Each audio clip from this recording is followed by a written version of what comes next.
Bengals, Bills, the rematch coming up next on the Cincinnati podcast. Coming up on the Cincinnati podcast. Hello, world. Cincinnati. You guys are the Yoshi creators, bro. It's a new beginning. You know what that means, right? But I know this, the whole NFL is scared of the Bengals.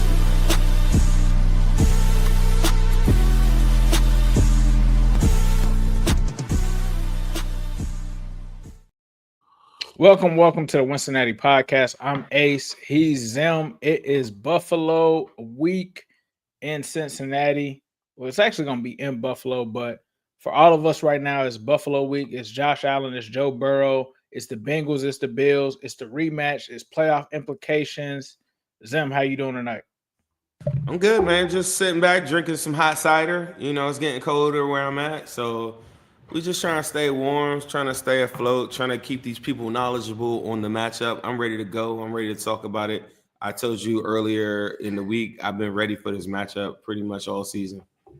Nah, for sure. I've been waiting for it, and at first I was like, "Damn, we're not gonna get to see it because of where Joe was." But seeing Joe come back early, now it's a different stretch, and we kind of always talked about this stretch being the one that Joe could come back at.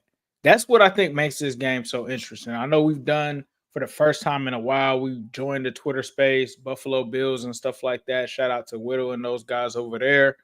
But the one thing that I felt like when we were talking about this situation is there's a lot of things that I believe, and you might feel the same, really line up in the Bengals' favor in this game. Like, we talk about the offensive line. The Bengals' offensive line has been one of the best units in the NFL. I don't think people are talking about that enough. I had to do a video on Bleacher Report just to say it because I don't think it's clicking with people that, like, this is the best offensive line that Joe Burrow has had in his Bengals tenure. I don't think people know that. I think because there's been so much with Joe getting hurt, Joe Flacco, them not winning games, that's kind of been lost like in the sauce. And I think you posted something about it. Like last week, there was someone that rated the Bengals like a top 3 O-line just based off of their performance last week.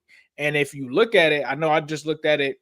I believe, I don't know if it was prior to the game, but at one point it was like the Bengals were 11th in the NFL in like sacks allowed per game. So they're like a top offensive line. They do not allow much pressure on Joe Burrow, many sacks on Joe Burrow. And then the other thing that we always complained about, we talked about how bad of a run blocking team they were. Like a lot of people didn't understand because I heard somebody say, y'all had Joe Mixon. What do you mean?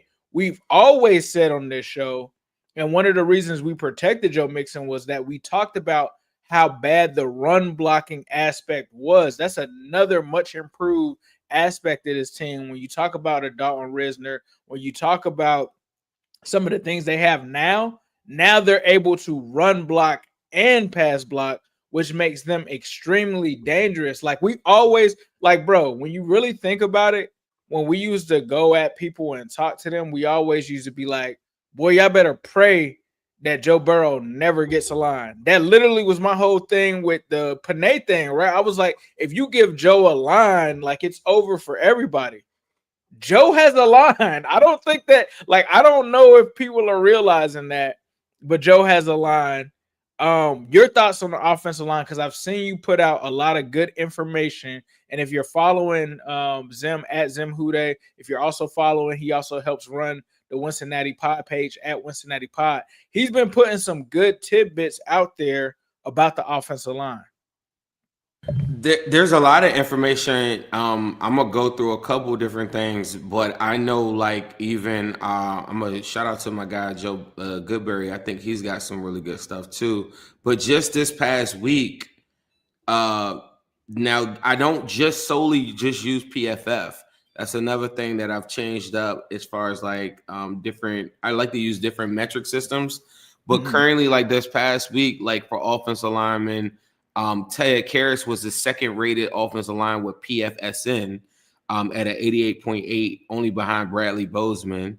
You had that. You had I'm sorry, yeah, you kind of put me on the spot from the running back. Yeah. You don't have to say exactly I the di- stats, but I do want to. just speak to how good the offensive line has been. I know some people need stats and PFF numbers, and that's cool. I'm not Right. against anybody that uses those, but like whether you're talking about the eye test or whether you're talking about PFF grades, you know for certain as a Bengals fan that has watched this team in the Joe Burrow era, this offensive line is way better. We're not seeing these quarterbacks get sacked. We're not seeing these plays get blown up anymore. Like, just speak to what you've seen from the offensive line just from that standpoint. Yeah, I mean, that's what I'm saying. All right. So even Joe Burrow said today at the podium, he was like, yeah, I missed some throws in the first, but he also in the first half, he said also in the second half, though, I was lights out. And he was like, if you got an offensive line protecting like that. So think about the confidence that Joe Burrow has, like with all of this. And all this time, Joe Flacco was one of the least sacked quarterbacks in the NFL when he was playing. So a lot of that, I remember in the group chat and everything, I remember one day I was saying, like, hey, look, I know everything's looking really bad, guys, but hear me out. The offensive line is probably playing the best we've ever seen. And I think guys like Risner and then guys like Fairchild make it like a no conversation thing. Goodberry did a cut up this past week too, where he's showing Orlando Brown probably playing like the best game I think I've seen all year this past week at left tackle. He strung together a solid month. I think the fan base, a lot of people were talking about like, man, we should start planning for a left tackle of the future and all these different things like that. The one thing I'm going to say is that Orlando Browns are not easy to find. And the month that he just put together was lights out. He was nails. And then I just woke up today and I was telling you how excited I am about Amarius Mims. I watched Amarius Mims pack up whoever. I mean, I don't care about a PFF grade for him in terms of like whatever you're grading him. He's gone up against Myles Garrett. He's gone up with TJ Watt, Aiden Hutchinson, all these different clips. We got all the cut-ups on Twitter, on Cincinnati Pod, New Strike City, and then my account, Zim Hude. All these cut-ups and all these different reference points. So if somebody's telling you that the offensive line play isn't like what it's supposed to be, they just aren't paying attention. Like the last couple months, this team has put together a very, very good offensive line performance. They're the third best rushing EPA per play rushing attack in the entire NFL. On top of the pass blocking metrics, this past week, not one offensive lineman graded under 87, I believe, in the top five. I'm sorry, I got that incorrect. Under 75. They were all in the blue whenever you see PFF. PFSN had the Bengals as the third ranked highest offensive line this past week. And 33rd team, who I really like their stuff too, all of their stuff for every single week that they've had for the last 7 weeks has had the Bengals in the top 12 every single week. So when anyone's talking to you about offensive line, you got to make sure you let them know, like, I get it. We were one of the worst units I've ever seen. So far, so good. Joe Burrow coming back with the steel toe. He talks about that steel toe today and the protection and how the toe doesn't move and everything like that. Protecting Joe Burrow is at a premium. Do you see any trouble with Joey Bosa now popping up on the injury report? Is now listed as week to week. Do you see any problems in that matchup that you think that the Bengals should be looking at in terms of the Bills maybe getting to the Bengals in that matchup? I mean, can they possibly get to him? Yes, but I just don't. I think at most it's probably 1 or 2 sacks. Like, I don't think this is the Bengals offensive line where they give up 9 sacks, right? Like, I don't think that this is that anymore. Like, the Ravens were able to get 1 sack against them, right? It was a nickel blitz. Right. I just think the way that they scheme, like, that's been the Achilles heel for us for so long that I think they're ready now, bro. Like, even they've got better linemen, they've got better counters to it. Like, I know everybody's probably seen the play that's been going around where Joe Burrow sees what's coming. He ends up bringing Samaje Perine in. I don't know if that was just him or me, but yeah, he was talking about the Samaje Perine pickup and then him identifying like a blitzer Joe sliding protection.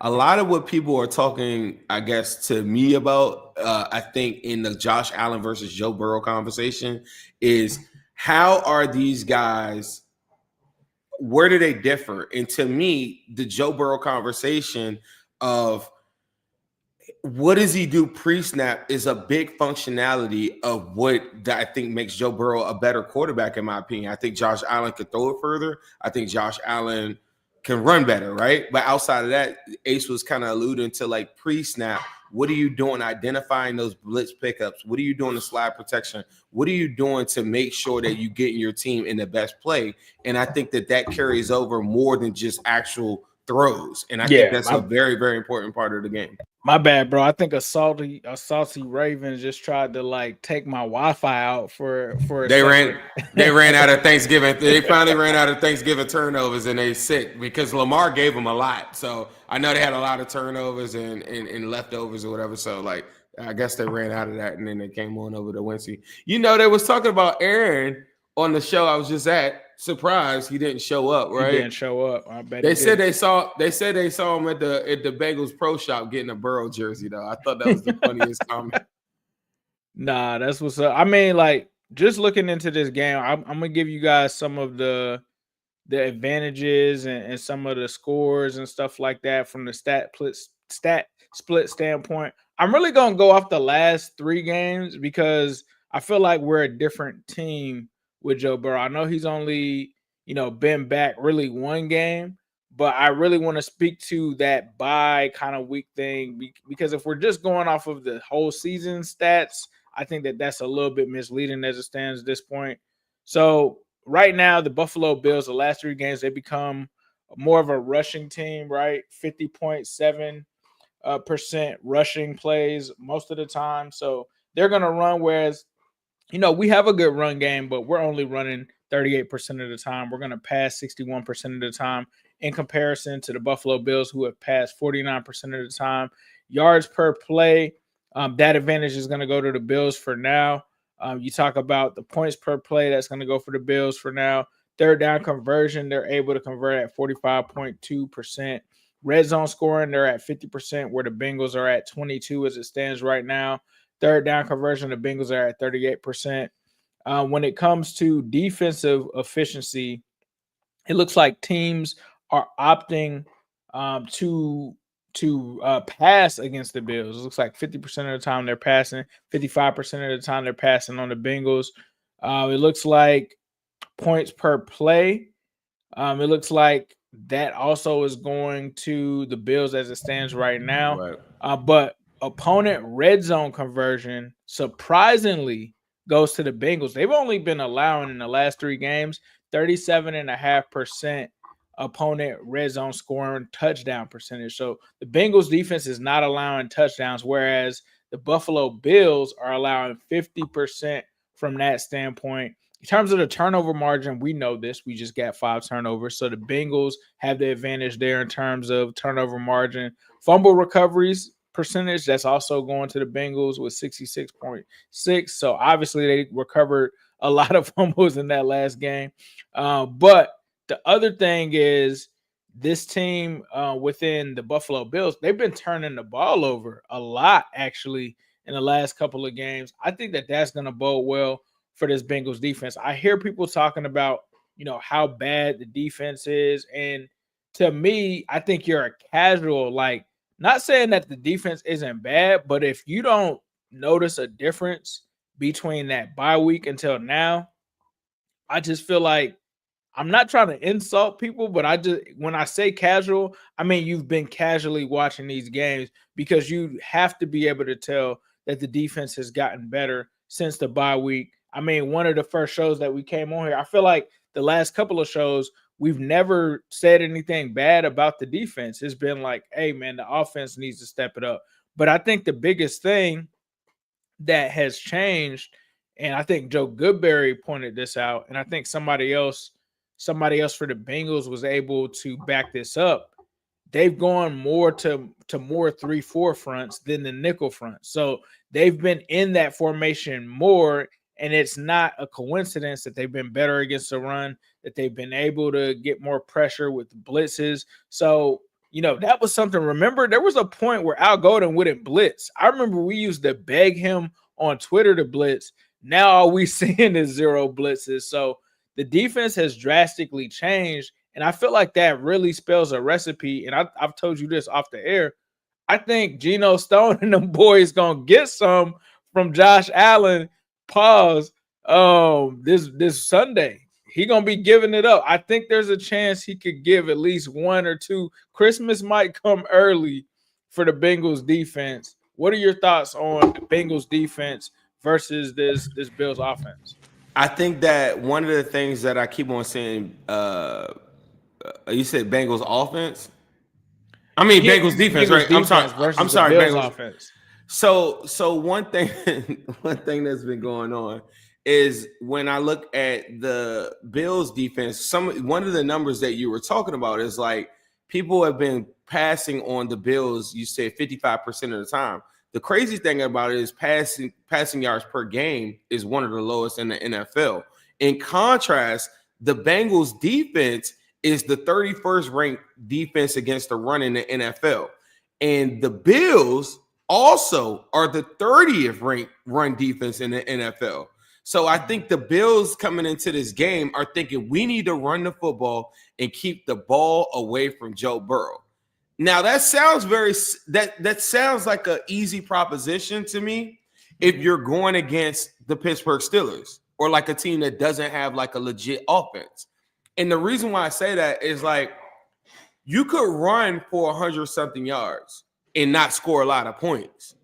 Like at some point, if the other team is bombing on you, you got to come back and start throwing because now you know what I mean? To me, the only way that the Bills will get in that situation in their mind is like in a perfect hypothetical is like if they're up 10 plus points and now you can control the whole game. Bengals don't know if you're passing or throwing. So now you're showing them passing looks, but you're running out of it.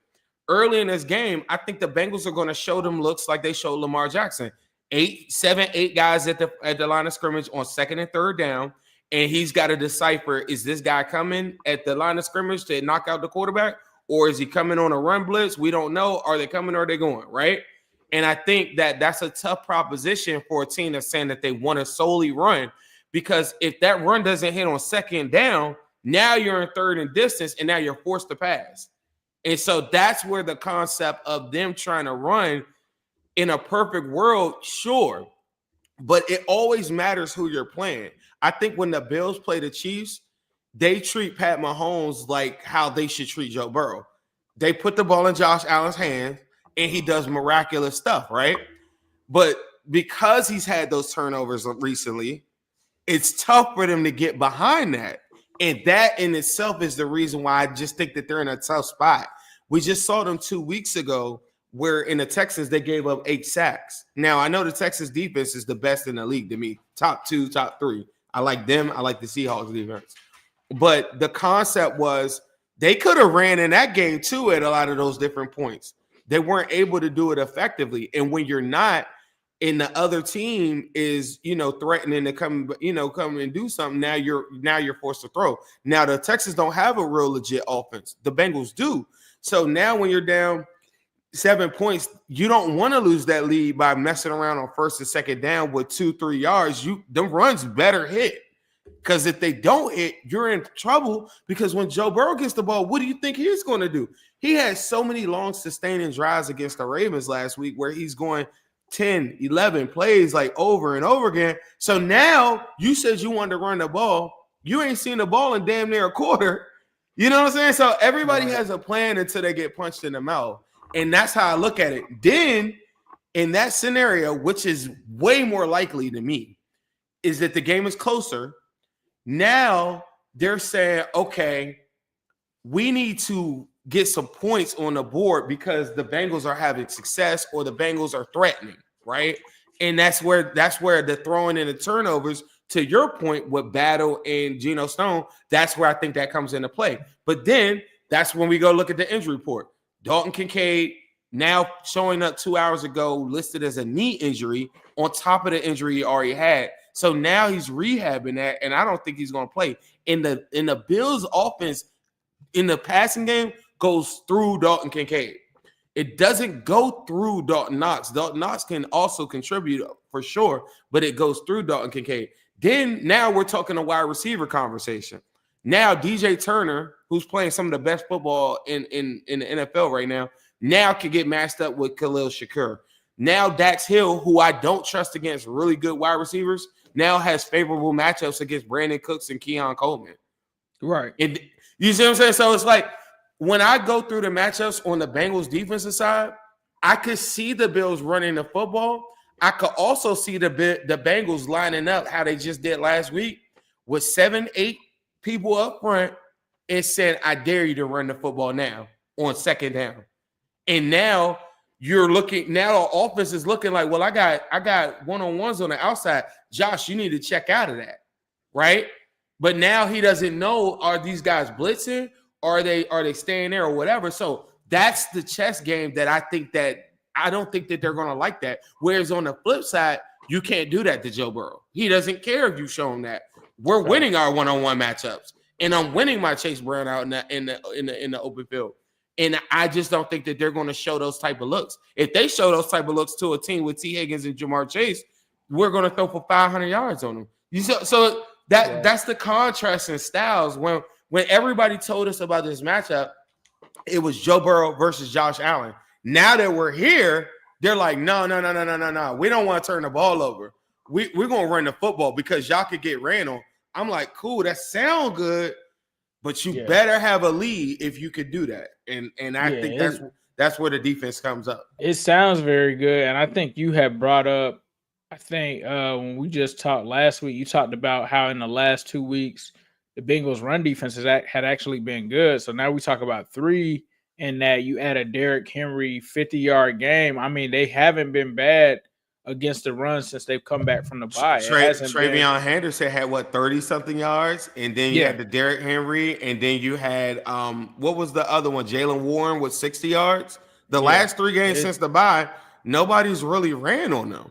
And I think they're doing that because they're trying to protect the ball and they're trying to keep Burrow off of the field. But with guys like Gabe Davis, Khalil Shakir, I like Shakir. He's cool. Brandon Cooks, who just got signed, no Dalton Kincaid. Yeah, I'm loading the box. I am looking at Cook as the guy to stop in that offense because he's clearly the best player, I think, for them. But I think if the Bengals put the 8 in the box, I'm going to dare them to try to win with those receivers because they just don't have them. Unless even if you bring in a Keon Coleman who's in a weird kind of mix with the Bills, I just don't see that. I think that's working a perfect for matchup. Dax Hill versus Keon Coleman goes to the Bengals. Perfect. I think it helps the Bengals from that perspective. McKinley Jackson, like somebody just said in the comments, him playing at that nose tackle position has done wonders for them as well as it stands. I know we got a couple of supersets, so I'm gonna get to those real quick. Talk about Mims and Fairchild. We finally got some trench babies. Talk about Mims and Fairchild, Zim. Nah, I talked about them they're dominant, bro. And you gotta put Mims is in a different category for me right now. To me, Mims, when fans are doing the Pro Bowl votes and all that stuff like that, I'm just so surprised. Mims is not leading the charge. Who's the best offensive lineman on the Bengals right now? It's because there's this. People that don't follow the Bengals, they still, if you're not noticing, bro, they still think the line is bad. They really still believe that. They think that they could just blitz us. But our fans though. Yeah. Who would you think that they would say? Orlando Brown. Really? Well, nah, they've been kind of hating. I think it's still Orlando Brown, but I think it's Mims by a mile. I think Mims is one of the best I think he's a top 3 right tackle. If you go watch around the league right now, and you're saying Sewell, I've seen him give up some stuff. I don't be seeing Mims give up nothing, bro. I really don't. Mims is a top 3 right tackle in football. He's probably in the top 15, top 10 conversation of tackles in the entire NFL. Mims is a guy that you don't want to go against. Fairchild is a guy you don't want to go against. For the first time in a long time, Right. We have a real offensive line. And I know somebody's probably like, man, this is going to bite us in the butt. I'm telling you, these dudes are for real, bro. And Joe Burrow talked about it today at the press conference. He was like, they just been staying together and they gel, and they're gelling right now. And they've been gelling like that for a while. Yeah, a lot of people are saying Mims. A lot of people are saying Mims for sure. sure. Mims is a guy we don't worry about. Consistent. Bro, we don't go into no games unless we playing Myles Garrett, who I mean is a mutant. There is no game that we walk into that we're even looking at who they have at edge and thinking like, is that even a real deal? Like, is that a real problem? I think if we went up against the Texans, I'd be like, man, I'm looking for Mims versus Will Anderson. But outside of that, like, he packing whoever up. For sure. I ain't thinking about Mims. Like, Mims is holding it down, bro. What Mims is getting, and he's getting to that status, bro. Watch this. No, he is. Isaiah Likely on the Bengals with feed families. Isaiah Likely on this team next year would be OD. They could keep Likely. He could go. I think Likely might go to Rams or something. Give me Linderbaum. Y'all want to talk about the next wave for offensive line? I don't think the Ravens are going to be able to afford Linderbaum. Let me get him to replace Ted Karras. And, yeah, give me Linderbaum, and I'll show you the best offensive line in football. Yeah, if they got Linderbaum, that would be crazy, bro. That would be insane. I don't know why, but for some reason, it's not letting me hide the comments. And I don't know if you can move that. Appreciate it. I don't got nothing. It's not on my screen. Oh, okay. Yeah, it just must have been delayed. I don't know what's going on, but getting back to the game itself, what are some other aspects that you're looking forward to in this game? Because I don't think that they're talking much about Chase Brown against their run defense. Right. Jamar Chase coming back, T. Higgins being back, Joe Burrow being back. Like, they're like, why are you guys thinking you're just going to be unstoppable? Because they were last year. Like, this is the first time that we're going to see Joe, T, and Jamar and a in-season Chase Brown. Yeah. Fully healthy to, like. They're going to walk out. They're going to walk out there together. You know the three captains? They're going to walk out there together. Them boys is back. This is a great time. This is why earlier in the show, we did this show 4 weeks ago, brother. And the comments was talking about we're delusional and all this other stuff. Yeah. The Bengals might not go to the playoffs, but I'll be damned if I ain't gonna be excited about Joe Burrow, Jamar Chase, and T. Higgins walking across that field, ready to go kick some Buffalo ass. Like, that's just what we do this for. We didn't wait 9 months to be talking about no draft again. I came here for this. I think they can really get that. I think they have a legit shot. Like, look what we just did to the Ravens, bro. And Joe was rusty. First half was super bro. That second half was crazy. That second half of 9 was crazy. Bro told me in the spaces, he said, man, they had all them red zone. He thought this was a crazy, and I was like, is he thinking about this?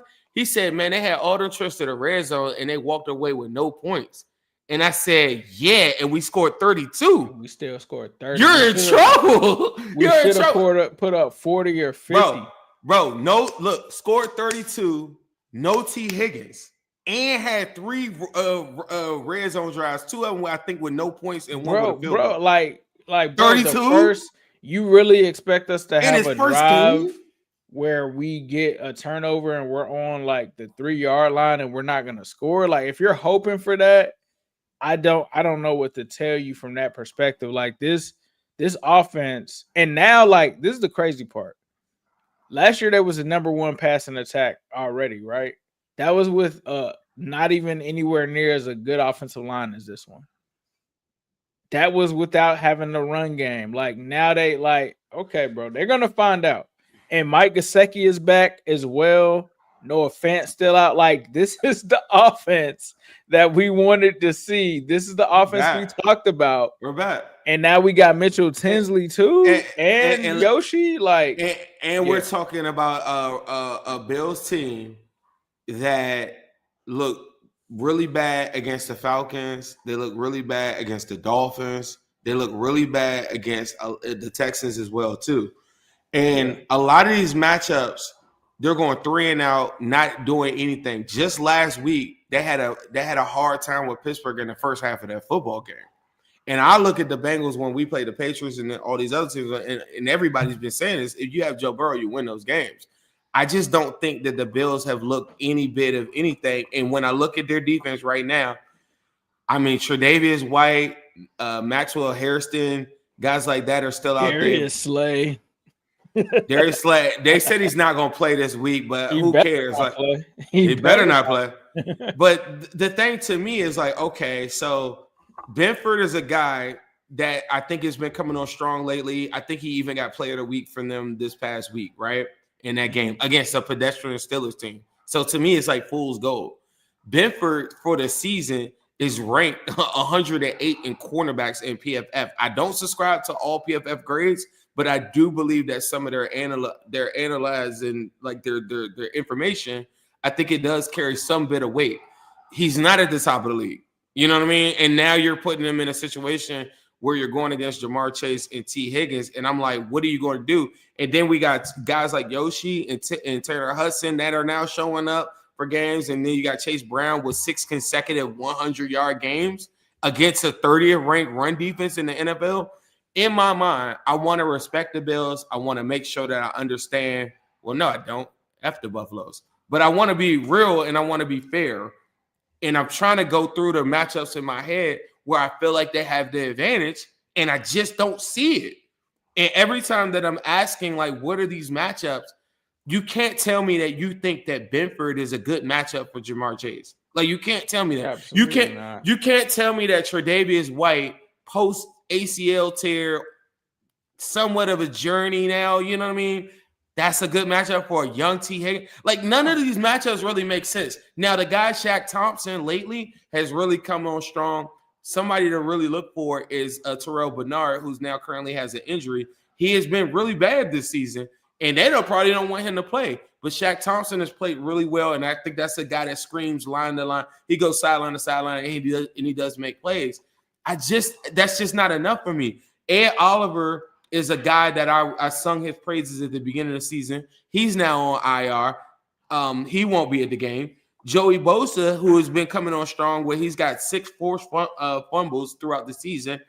He's now got a hammy. He's week to week. He's not playing. Greg Rousseau, who got $20 million. Y'all want to talk about bad GM work? How would y'all like to pay a guy over $20 million and he hasn't had a sack in over a month? That's Greg Rousseau. So, like, nothing on that team outside of Deontay Walker or whatever, I can't think of bro's name, has been getting a pretty good rush. He's at a 9.6 pass rush win rate currently right now, which is amongst the tops of rookie. That's just not enough for me to say that that's going to bother Joe Burrow. And that's where it all comes down to me is like, I just can't find the matchup that I'm like, hey, guys, I think we should watch out for it. I would have told you tight end with Dalton Kincaid on the Bills offensive side, but he's not playing. I just can't. I'm struggling to see it, bro. Yeah, we'll see what happens this weekend, but I just think from a mental advantage that even goes with the Bengals as well. Like, this is a must-win game for them. It's a place in an environment that they've won before. It's a place, more importantly, that Burrow, T, and Chase have won before. So we'll see, man. But I feel good about Cincinnati's chances in this game. I feel a lot better, especially with Joe at quarterback. But I just think when you play, it's December, bro. You do not want to see Joe Burrow in December. I'm just like, this is when they get on these runs. We're going to need them to do that. But I think the other telling sign with their secondary, like, yes, you're the number 1 pass defense, but why are you signing Darius Slay? Like, if you're like that, why would you be signing somebody like Darius Slay? Like, you know, that sounds like something that you would do if you need secondary help. That doesn't sound like, if you're fully confident in what you're doing from that perspective, that you would go out and sign Darius Slay. Like, I don't know. That was a little head scratching for me on that one, because a lot of people thought he was going to go back to Philadelphia, right? Like, it's a, he just played for the team. He might be a veteran over there. But yeah, the Buffalo Bills claimed him. So I don't know what that was about, bro. I think their fans are like head scratching. I think if anything, maybe he could give them intel for this upcoming week. gives him a shot. I think Maxwell Hairston. What intel on how to get cooked? I guess so. But Maxwell Hairston, I think, had a concussion, and so one of the rumors is that maybe it's a little bit more serious than what they think. So I don't know if he's coming in to play that role. You always need like depth at the cornerback position.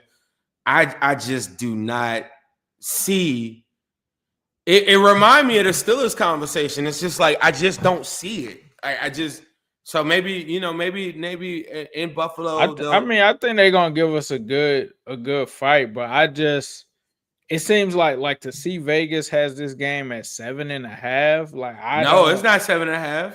It's at 6. That's where it started at. So it's moved down to 6 now.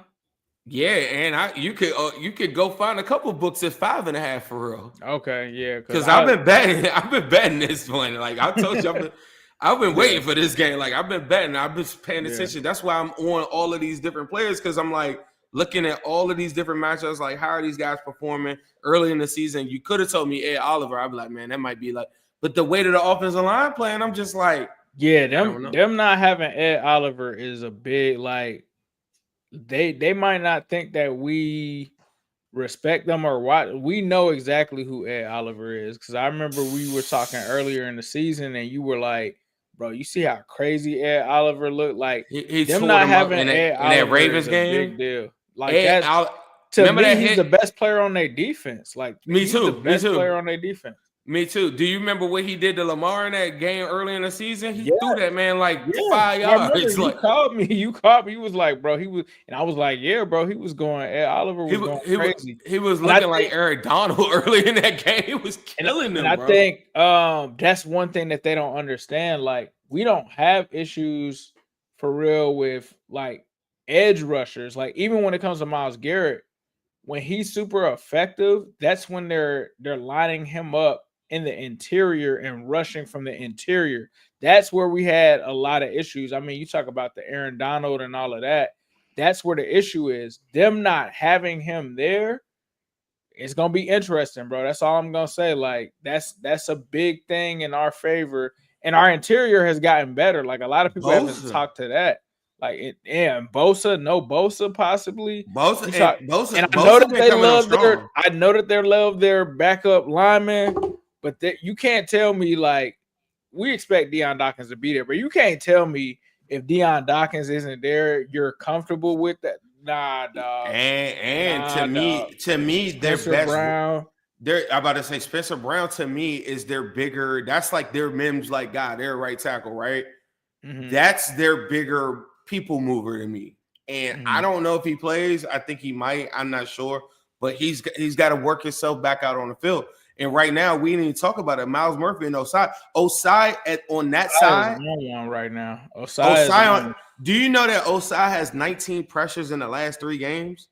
No, I did not know that. I know he had 2 sacks in the last one. 2 sacks in the last game. I think he's already matched his 5 sacks from last season. So Osai is on one right now.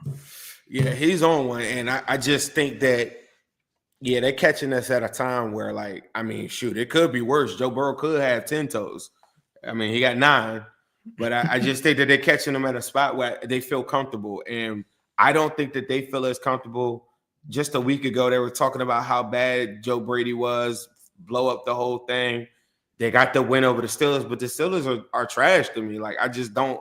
Yeah. I don't think they're Steelers with Aaron Rodgers with one arm, and then Aaron Rodgers looked awful in that game. Did you see Rudolph and he threw a pick? I was just like, y'all just gotta go out here and win this game. I was watching it and I was like, if Josh Allen were to have that slow start like they had against us, him and Cook have turned. You can't. It's not the same. He can't.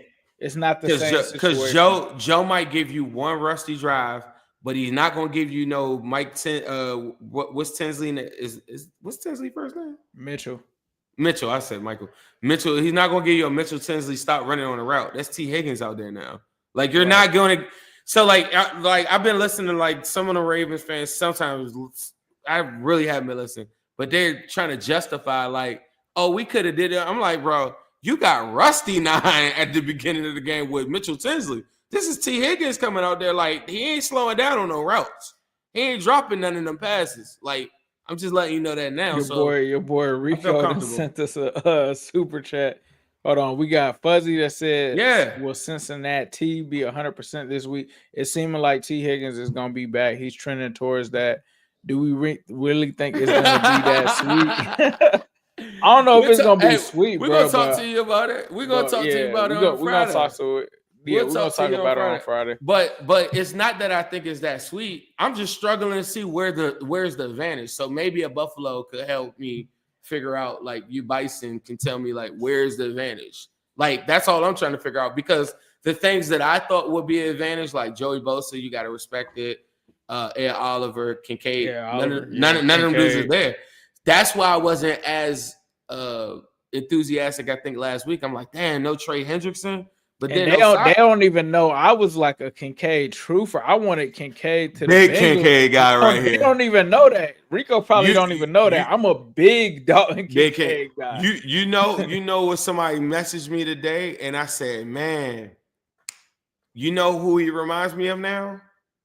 Who? Tyler Eifert. And you know how that goes. Like, that's how his career, his trajectory. You get that you one talking about the injuries. The skill set, what he could, super talented as a tight end, yeah. He could go crazy, but then after them injuries started him up, and that big, he's a big guy, and then it kind of goes down. I feel like his whole thing, has gone down.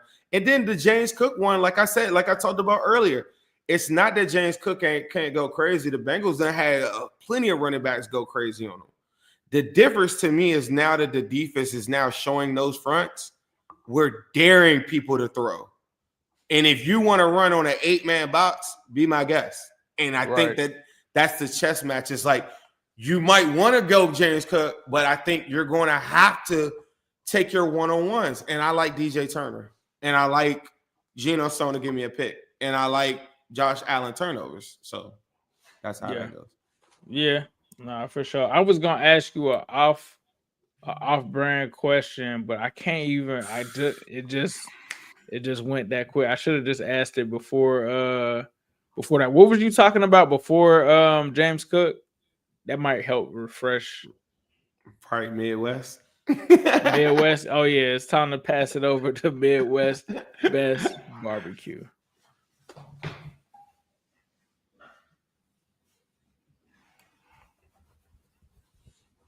Yeah, my clicker isn't working, bro. My clicker. My joint and mine is acting real funny on the login, so I can't click it myself. Yeah, but shout out to Midwest Best Barbecue 69 Justice Road in Loveland, Ohio. Make sure that you tap in with them. They're gonna get you right, especially with the holidays. Christmas meal, make sure no, it's on. You said what's on? The ad is on. I can't see it. My thing is fast. Uno and CTB. MB's got Bengals wings, and now we just added T's. Cause 9 to 5 winning things. Gritty for Uno wings. We say yes, Sirski now. Like Aces and be saying that T got them new wings. Only at MB's. Honey lemon peppers. Now you can call them T's. Honey lemon peppers. Now they call T Higgins. Or you say number 5. Either way, you'll be winning them high honey lemon peppers. Now they call T Higgins, or you say number 5. That was nice. I ain't gonna lie. All right, it's off.